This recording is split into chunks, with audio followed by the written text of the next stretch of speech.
Olá, bom dia. Bom dia, curso matutino. Bom dia a todos.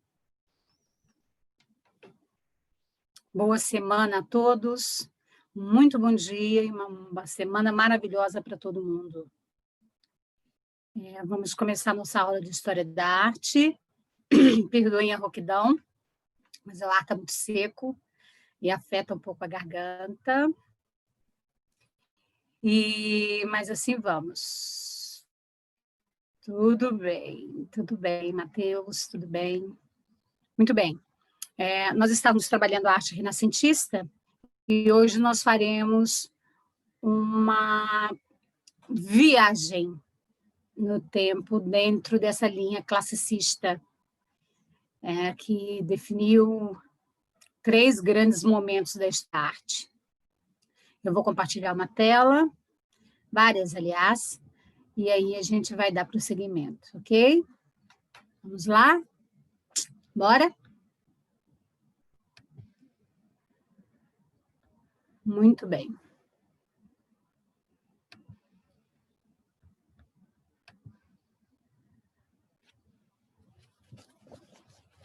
Bem, na aula passada, nós trabalhamos algumas obras clássicas do Renascimento, sobretudo Michelangelo, Pietà e Moisés, não é? E vamos só um minuto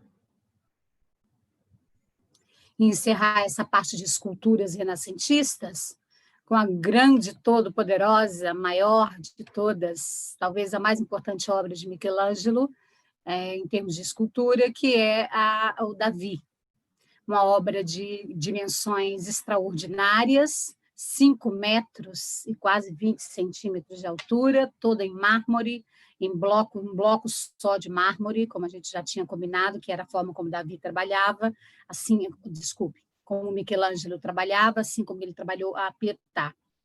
Se você tiver alguma dificuldade de entender ou imaginar a dimensão dessa obra, observem essa imagem.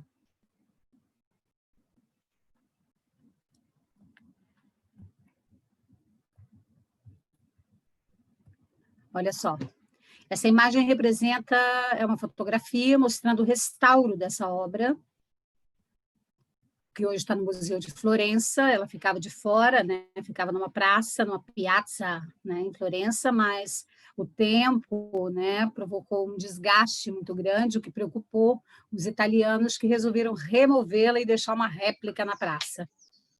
E aqui você vê uma restauradora mostrando, né, algum dano na funda. Funda é um objeto que o Davi usou para derrubar o gigante Golias. O tema, portanto, é bíblico, é um dos temas mais famosos, e icônicos e heróicos da história da Bíblia. Oi? Quando o Davi, eu vou ampliar melhor aqui para vocês terem uma visão melhor. Quando o hebreu Davi derrotou o filisteu Golias, muito provavelmente era um homem de seus 1,95 m, 2 metros de altura, né? Oi, Sério, bom dia. Bom dia, tudo bom, Valéria? Tudo bem, você quer um minutinho que falar com os alunos? Eu preciso de um minutinho, eu preciso. Tá bom. Eu preciso sim. Valéria, tem como você descompartilhar isso aí, que eu preciso compartilhar um negócio com eles aqui também. Claro. Compartilha agora e volta. Tá? Meninos do terceiro curso, bom dia, tudo bom com vocês? Estamos escutando direitinho? Fala um oi pro Titi. Tá tudo certo? Opa, tudo. Beleza, Matheus, beleza todo mundo? Galera, é o seguinte, deixa eu só orientar vocês aqui, para a galera que vai participar da maratona, que começa hoje à tarde, o intensivão, vocês vão ter que entrar na plataforma da maratona. É uma plataforma que não é essa nossa aqui, é uma plataforma diferente. Eu vou até compartilhar aqui para vocês, tá? Vocês vão ter que entrar lá no site, que eu vou pôr aqui agora, e eu vou pôr um vídeo também daqui a pouquinho. Vocês vão ter que digitar lá no Google, lá, eadplaneta.com.br, que vocês caem na plataforma. Deixa eu ver se eu consigo compartilhar elas aqui com vocês. Deixa eu ver aqui se tá, já deixei preparadinho aqui. E é o seguinte, meninos, Eu vou pôr horário para vocês no grupo, tá? Vou pôr os plantões que vai ter todos os dias das 6 às 7. Então, o esquema é o seguinte: 5 aulas todos os dias, das 2 às 6. Depois das 6 às 7, uma aula de aprofundamento, ou de plantão de exercício, ou de conteúdo. O professor vai definir. Eu vou pôr para vocês daqui a pouquinho no grupo o horário das aulas normais e o horário do plantão ou desse aprofundamento. Tá certo? Para você entrar lá na plataforma, cara, você vai digitar. Eu estou compartilhando, vê se compartilhou aí, me dá um ok. Compartilhou, Matheus? Compartilhou. Tá. Aqui, ó, você vai pôr aqui, ó, eadplaneta.com.br. Você cai nessa plataforma que está aqui compartilhado com vocês. Aqui no canto superior direito, tem aqui, ó, já sou aluno. Você vai clicar aqui nesse já sou aluno. Quando você clicar, vai pedir um login e uma senha. Galera, o login é o seu login que você já tem normal, é a sua matrícula. E a senha é a sua data de nascimento, igual é na nossa plataforma do Planeta lá. Tá? Então, quando você clicar lá em já sou aluno, vai abrir essa tela que está abrindo, tá vendo aqui, ó, nome do usuário, é o seu login, deixa eu pôr aqui, eu fiz aqui uma fictícia para mim, e a senha, você vai pôr lá o número da sua data de nascimento, cara. Beleza? Aquela que você já está acostumado a usar aqui no Planeta. A hora que você clicar em entrar, vai aparecer assim, quer ver? Deixa eu ver se aparece aqui já. Eu já estou falando com vocês que o procedimento que vocês têm que fazer. Vai aparecer aqui curso intensivão, que é a plataforma do nosso curso, ele está tocando de roda aqui, ó. Intensivão Enem Vestibular, você vai clicar nele. Então, você vai pôr lá, já sou aluno, sua matrícula e sua data de nascimento é o login e a senha. Pois lá, em intensivão, apareceu aqui, ó, aula ao vivo. Quando você clicar aqui, você já cai na sua aula ao vivo. Ah, sério, mas eu não assisti aula ao vivo, eu quero assistir gravada. Vão ficar todas gravadas aqui embaixo, ó. Aulas gravadas, vai ficar aqui todos os links para você clicar e assistir a aula novamente. Aula ao vivo é a aula que está acontecendo no dia das 2 às 6. Na realidade, das 2 às 7 com o plantão. Se você perdeu alguma aula no dia anterior, você quer rever, vai ficar gravada aqui mesmo, tá? As aulas gravadas. Beleza, meninos? Alguma dúvida aí de como é que vocês vão fazer? Lembrando, tá? Que isso é um brinde muito massa, cara, que o Planeta está te dando. Então, seria muito bom que você já participasse dessa maratona a partir de agora, mesmo antes de você terminar o seu curso, que é agora na primeira semana de novembro. Nós ainda temos 4 semanas de aula pela manhã. A partir de lá, aí vai ser só à tarde, tá? Dá um ok para mim se você está entendendo, se deu direitinho, se está tudo certo. Se por acaso, galera, você não conseguir entrar às 2 da tarde, você liga aqui no Planeta, tá? É só você ligar aqui no Planeta para ver o que está acontecendo, beleza? Então, deu 2 horas, você tentou entrar, não deu certo, liga aqui, liga lá no meu WhatsApp, liga naquele celular que a gente sempre põe recado lá no grupo, a gente vai estar todos a postos para te ajudar se der algum problema no seu acesso lá, beleza? Cara, essa maratona vai ser muito importante para vocês. É uma maratona de 13 semanas, onde a gente vai revisar os principais conteúdos para o Enem, que você viu lá desde fevereiro até hoje. Então, assim, cara, super importante isso que você está, teoricamente, ganhando, tá? Sem custo nenhum para você. Beleza? Meninos, um abraço, boa aula. Valériazinha, quando terminar a sua aula, 1 hora, eu vou ligar para você para a gente conversar, tá? Alô? Esperando. Tá legal. Beijo, meninos. Boa aula, até mais. Obrigado, Obrigada. Valéria. Tudo bem, obrigada.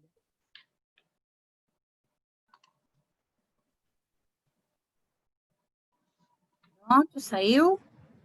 Sim. Ok, Já. vou voltar ao compartilhamento.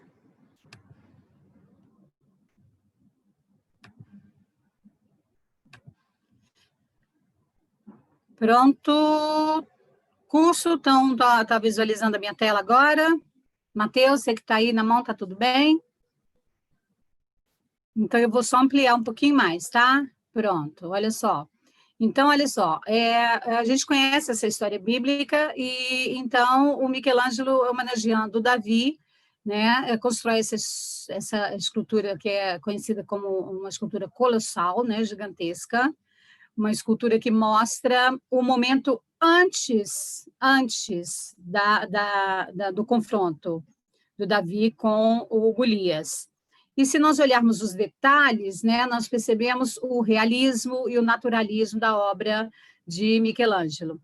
Então, percebam, olha, atenção no olhar, né, do Davi, que vai enfrentar o seu oponente gigante, maldoso, filisteu, Golias, né, a concentração. A gente percebe aqui, olha, os detalhes dos pés, o domínio que a gente já sabe que Michelangelo tem da anatomia, e olha só, os detalhes, a tensão dos pés, né? E a escultura como um todo te mostra toda a questão da proporção do dorífero, né? Do praxíteles grego. Mas se observarmos bem, né, com um olhar bem atento e treinado que você já tem, você percebe que há algumas distorções, né? Aqui a mão dele parece maior e a perna esquerda também. Isso já mostra um Michelangelo já se distanciando um pouco do modelo clássico, renascentista, e se aproximando do maneirismo, que é um movimento que vem logo em seguida, e também mostra que Michelangelo justifica porque Michelangelo é considerado o precursor do barroco, né? Porque Michelangelo já começa a se saturar, né, das técnicas e dos cânones renascentistas, embora ele siga ainda a questão das proporções e demonstre todo o domínio do naturalismo e da beleza e do ideal, né, do ideal de beleza e de naturalismo que tinha essa obra. Aqui, bom, enfim, depois nós voltamos nessa do Bernini, aqui quando chegarmos ao Barroco. Agora, eu quero mostrar para vocês aqui o esquema, para a gente poder fazer um salto. Então, nós temos, olha, o que nós temos visto, a arte greco-romana, vimos a arte renascentista, e agora nós vamos dar um salto, porque da arte greco-romana pertence ao período da Antiguidade. A arte renascentista aos séculos XIV, XV e XVI. E o neoclassicismo, no século XVIII, também é um terceiro momento em que vai prevalecer o classicismo, uma retomada do classicismo depois do barroco. Entre a arte renascentista e a arte neoclássica do século XVIII, preste bem atenção no que eu estou fazendo, porque é um salto que a gente vai dar, embora não vá mudar o estilo que a gente está trabalhando. Então, a gente está na arte renascentista no final do século XV, início do XVI, né, e no século XVI todo, e agora nós vamos dar um salto para o século XVIII. Nesse ínterim aqui, ó, entre a arte renascentista e a arte neoclássica, nós temos o barroco. Mas como nós estamos falando de três momentos do classicismo, três momentos que possuem três momentos artísticos que têm as mesmas características, ou seja, que prevalecem, né, os cânones, as regras, e o ideal de beleza e os ideais estéticos da arte greco-romana, nós vamos lá para o neoclassicismo e depois voltaremos ao barroco. A gente tem condição de fazer isso, porque você já viu isso no terceiro ano, ok? Então, eu vou interromper aqui, vou compartilhar agora uma tela do o neoclassicismo.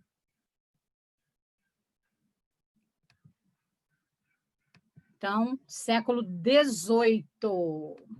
Bom, então vamos lá. Então, olha só. Então, nós fizemos um salto para o século XVIII e início do XIX. Entendeu? Então, estamos no neoclassicismo, ou seja, um novo classicismo, porque, historicamente, a gente está em outros tempos. Estamos no século XVIII e no século XIX. O contexto histórico que marca esse período é a Revolução Francesa, o Iluminismo, entendeu? Esse período também é chamado de academicismo. Por quê? Porque segue as regras da academia tradicional de arte, as regras do clássico, ok?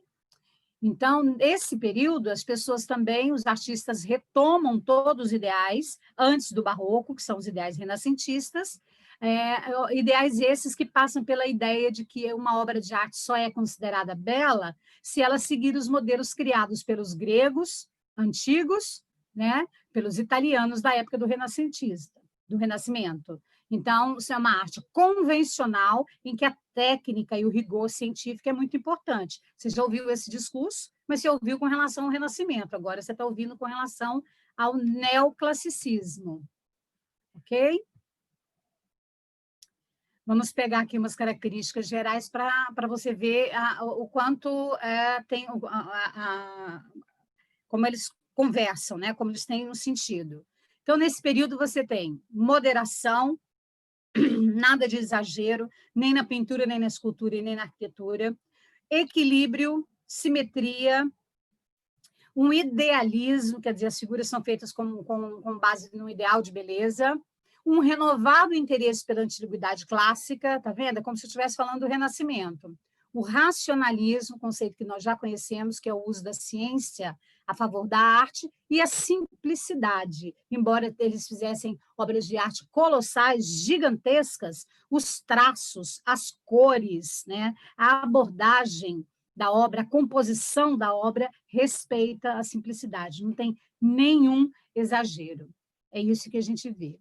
Os principais, começando pela pintura, os principais pintores desse movimento neoclássico do século XVIII e início do século XIX são Jacques-Louis David e Dominique Ingres, sendo que o Jacques-Louis David é o mais importante deles. Então, olha só, esse artista, Jacques-Louis David, ele nasceu em 1748, então ele nasceu em meados do século XVIII. E ao final do século XVIII ele já era considerado o maior artista, o maior pintor do século, o maior pintor do neoclassicismo. E depois que termina a era napoleônica, ele se exila em Bruxelas e morre em Bruxelas. Ele se tornou o pintor oficial da Revolução Francesa e do Império Napoleônico. A marca dele é o realismo, que é muito, muito forte, e as fortes emoções que ele trouxe para as obras. Vamos ver algumas obras, não dá para ver todo o tempo, não dá para ver todos, mas olha só. A obra A Morte de Sócrates, por exemplo, uma pintura em óleo sobre tela, de dimensões grandes, pintada em 1787. Presta atenção que ele pinta essa obra 2 anos antes da Revolução Francesa. E vocês sabem que a Revolução Francesa foi um dos momentos mais importantes da história, e uma das revoluções está entre as revoluções burguesas, junto com a Revolução Inglesa e a Revolução Industrial, que ajudam a derrubar o antigo regime na Europa, né? Então, o Jacques-Louis David, ele participa da Revolução Francesa, ele é amigo de Robespierre, amigo de Marat, amigo de Danton, né, que são os grandes ideólogos, né, e deputados da Revolução, ativistas da Revolução. O Jacques-Louis David, inclusive, ele se torna um jacobino ativo, tá? Ele é um pintor, mas é um jacobino, que participa das assembleias, que fica durante todos os 10 anos em que durou a Revolução Francesa, ele está ali presente, atuando como deputado na Assembleia. Ele assinava sentença de morte na Revolução Francesa, ele assinava sentenças de morte. A gente sabe da quantidade de pessoas que morreram guilhotinadas na Revolução, né? A gente sabe do período do terror, né? O período em que os jacobinos governaram, e que todos aqueles que eram contra o movimento revolucionário, o movimento burguês, eram condenados à morte. Então, o David está ali presente nisso. E, além da contribuição como ativista político, a contribuição dele como pintor foi muito importante, porque, de certa forma, David ele é um propagandista da Revolução Francesa. Ele não é só um narrador, na medida que ele conta momentos da Revolução, né? Mas é também uma pessoa que propaga as ideias da Revolução Francesa através das suas obras. Como ele é um pintor neoclássico, ele resgata, muitas vezes, algumas das referências da mitologia e da história da Grécia e Roma. Esse momento aqui é um momento histórico para os gregos, um momento em que Sócrates é condenado à morte, né, por causa da forma como ele dividia seus ideais com os jovens aprendizes, né, com o círculo intelectual, e quando ele também duvidava da existência dos deuses gregos, quando ele questionava a democracia. Por conta disso, ele foi condenado à morte ou condenado à retratação. Todo mundo conhece a história de Sócrates, né, um dos pilares da filosofia ocidental. Mas ele não quis se retratar, e aí, então, ele foi condenado a tomar cicuta. É assim que acontecia no mundo antigo. O Davi aqui traz Sócrates sentado na cama, descendo, né, já descendo, e preparando para pegar o cálice, onde está o veneno, a cicuta, rodeado pelos seus discípulos, que tentam desesperadamente fazê-lo mudar de ideia. Mas ele ergue o dedo para cima, né? Olha só como é natural, né? Ergue o dedo, ele é apresentado como uma figura em bom estado, né? Um homem forte, apesar de estar nos seus 60 anos, mas ele aponta aqui para cima, dizendo que as ideias, né, como se ele dissesse, as ideias valem muito mais, né? Eu prefiro morrer defendendo as minhas ideias do que viver submisso e abrir mão dessas ideias. A mulher que você vê subindo as escadas aqui, desistindo, é Xantipa, a esposa dele. Os outros todos são discípulos, e esse daqui, em especial, que aparece aqui na sombra, um pouco mais velho, é Platão. A obra foi feita com base numa obra escrita por Platão, que era discípulo de Sócrates, né? Que é o Fédon. Nessa obra, Platão ele descreve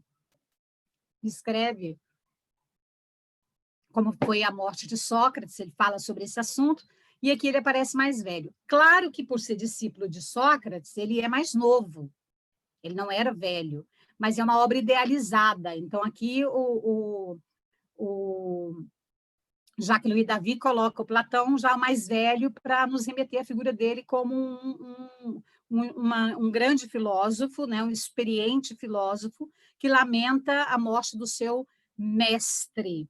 A obra tem muitos detalhes que remetem ao Renascimento, à arte renascentista, a pintura renascentista e a pintura greco-clássica, que é a questão da anatomia, né, vista com todos os detalhes, a dinâmica das figuras, né, a representação das figuras, o arco aqui, né, mostrando uma referência da perspectiva.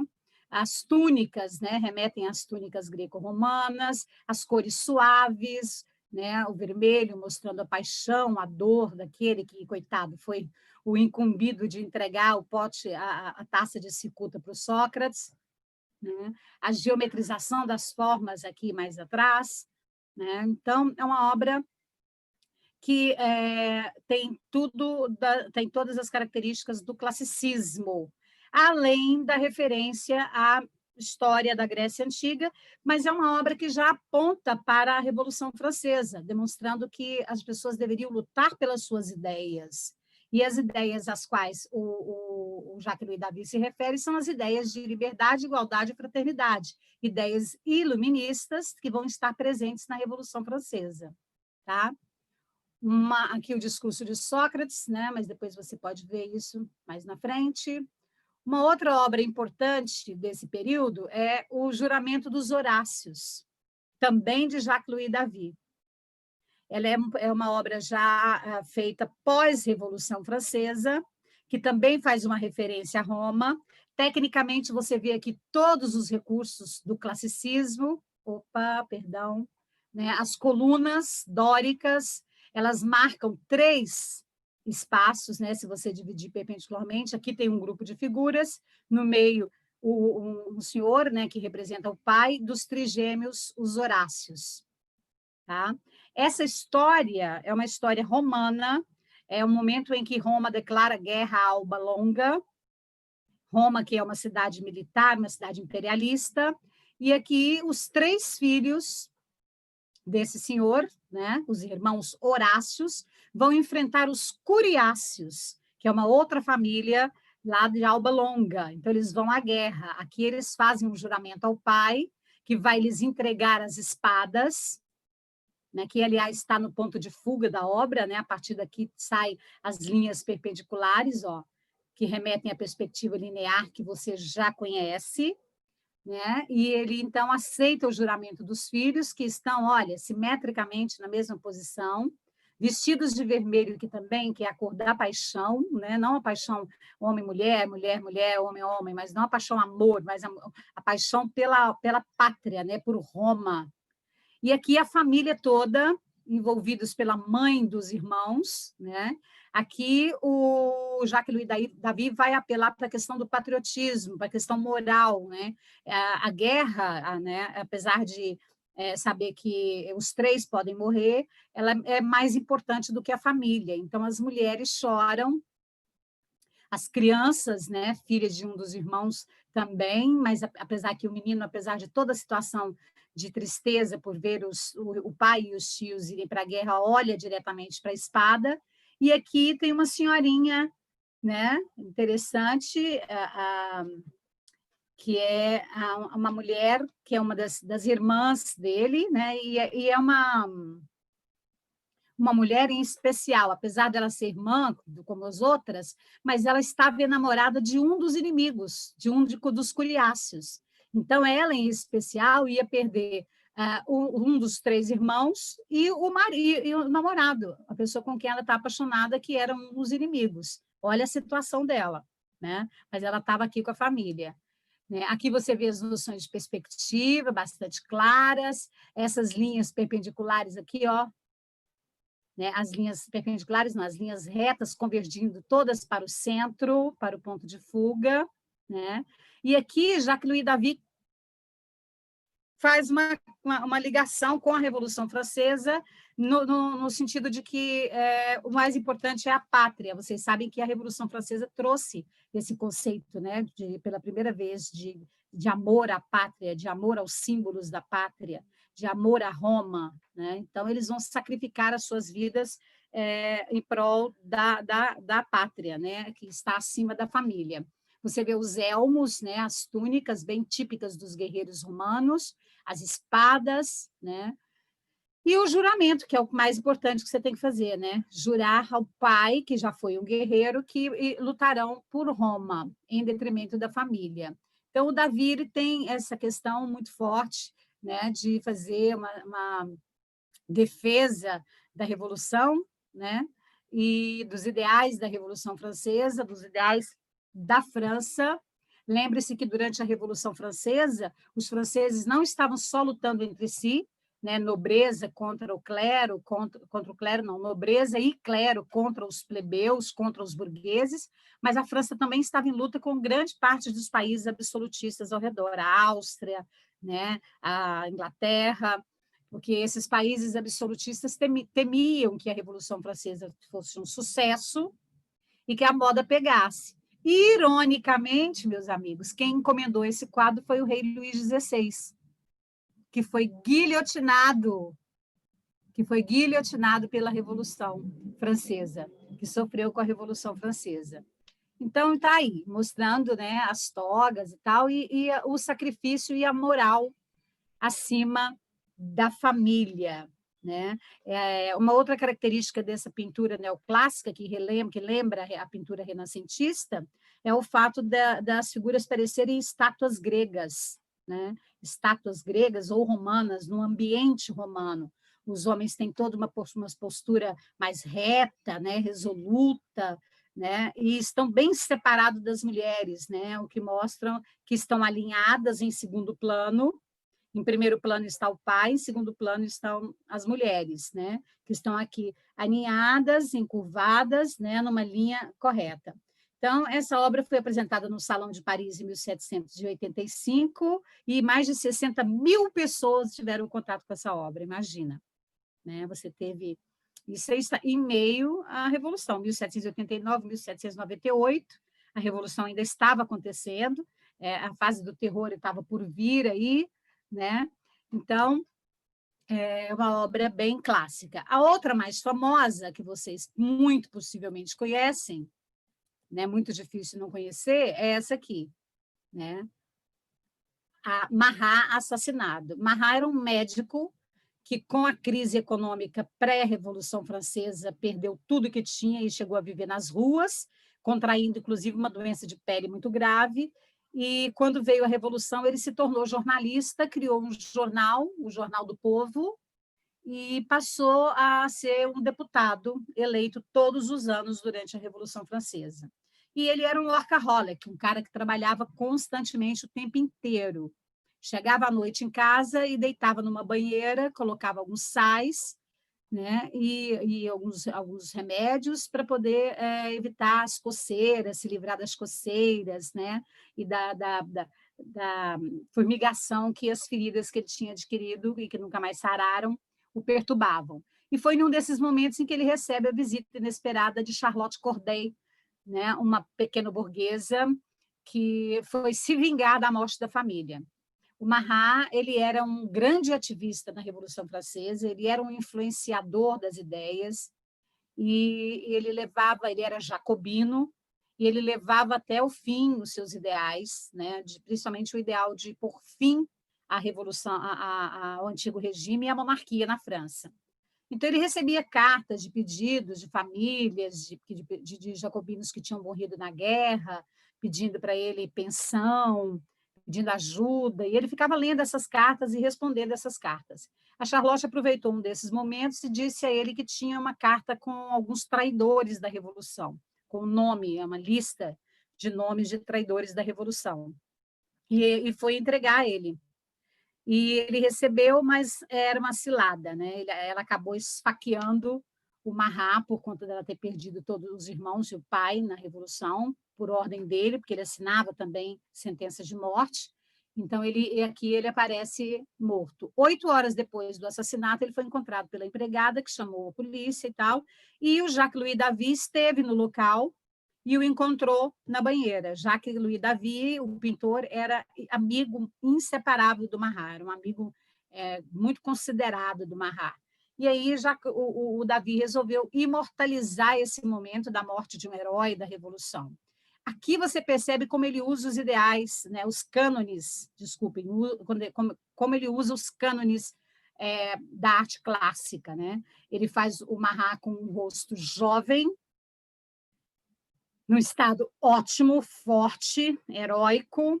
O braço ele empresta lá da Pietà, lembra da Pietà? O braço de Jesus, do Michelangelo. Né? Ele dramatiza um pouquinho com o sangue, né? Aqui você vê a faca, a arma do crime, a pena, uma carta, né? E a escrivaninha, né? O lugar onde ele usava para escrever, ele faz como um epitáfio, como aquela pedra, né? Que fica na frente do túmulo, a amarrar de Davi. Né? Na carta que ele está segurando, não é a carta da Charlotte Corday. Idealisticamente, né, usando a imaginação, modificando a cena do crime, inclusive, para perpetuar o herói da Marat, o Davi coloca na carta a seguinte fala: olha, basta-me ser muito infiel para ter direito à sua benevolência. Essa carta é a carta de uma viúva de um soldado francês morto em combate, a quem Marat concedeu a pensão. Entendeu? Então, olha que coisa curiosa, né? O Davi coloca uma carta para mostrar o tanto que ele era bom, né? Como ele era um homem bom, como ele era um homem justo. A carta da assassina Charlotte Corday não aparece, talvez aqui, mas não aparece na mão dele, né? E aqui o tinteiro, e o Davi já usa uma influência meio barroca, né? Quando ele contrapõe o escuro e o claro. Apesar de usar cores bem leves e suaves e harmônicas, né? No tecido, né? O tecido verde, contrapondo com um pouco de tinta aqui, mais também remetendo ao verde, né? Marmorizando a pele. Mesmo assim, esse contraste do claro e escuro já é uma influência mais do barroco. Né? Tá bom? Esse é Jacques-Louis David, e um retrato dele que tem um autorretrato dele feito no Louvre, que está no Louvre. Aqui nós temos um desenho em que ele mostra o momento do juramento do jogo de Pella. Você já estudou Revolução Francesa esse ano? Já, né? Então, vocês sabem desse momento, o momento em que a burguesia... Então, o momento em que a burguesia se rebela, né, na reunião dos 3 estados e entra dentro de uma parte lá um cômodo do Palácio de Versalhes e diz que só vai sair dessa sala do salão onde se jogava Pella, que seria um jogo de squash hoje, depois que a França tivesse uma constituição. Então, o Davi pinta esse momento, né, representando aqui o prefeito da cidade, representando os deputados, representando Robespierre, que é uma figura importantíssima na Revolução, representando o prefeito, representando o segundo estado, que é o primeiro estado, aliás, que é o clero, né, que também participou dessa reunião. Aqui os esboços, o estudo todo de anatomia, né, todo ele aprendido na academia, onde se ensinava a arte clássica. Né? Então, está aí a contribuição do Jacques-Louis David. Do ponto de vista da arquitetura, o David tem várias obras. Depois você entra aí no Google e estuda bastante. Se tiver alguma pergunta, como o Célio disse, a gente vai fazer os exercícios. Olha, a arquitetura neoclássica, ela, é claro, ela se encontra, ela está ligada à arquitetura renascentista, né? Por exemplo, esse templo romano, nós temos apenas 2 minutos, olha só, que lembra o Pártenon na frente, lembra desse templo romano? Então, olha só a arquitetura neoclássica, a Basílica de São Pedro, que começou a ser construída na época do Renascimento, aí foi terminada na época do neoclassicismo, no século XVII. Aqui você tem contribuições do Bernini, que é um artista do Barroco, Rafael Sanzio, que a gente já viu, da Escola de Atenas, e Michelangelo, né? Que esse é a basílica que fica na Praça do Vaticano, da onde o Papa reza a missa e faz as suas considerações lá para os cristãos. Então, pessoal, é assim. 3 momentos do academicismo e do neoclassicismo que são super importantes para a história da arte, ok? Na próxima aula, nós vamos falar de barroco e depois entrar na arte moderna, vanguardas europeias, e daí seguir adiante, tá legal? Muito obrigada, um beijo, uma ótima semana para vocês e até o plantão. Beijão, gente, saudade. Valeu. Beijo, querido, obrigada.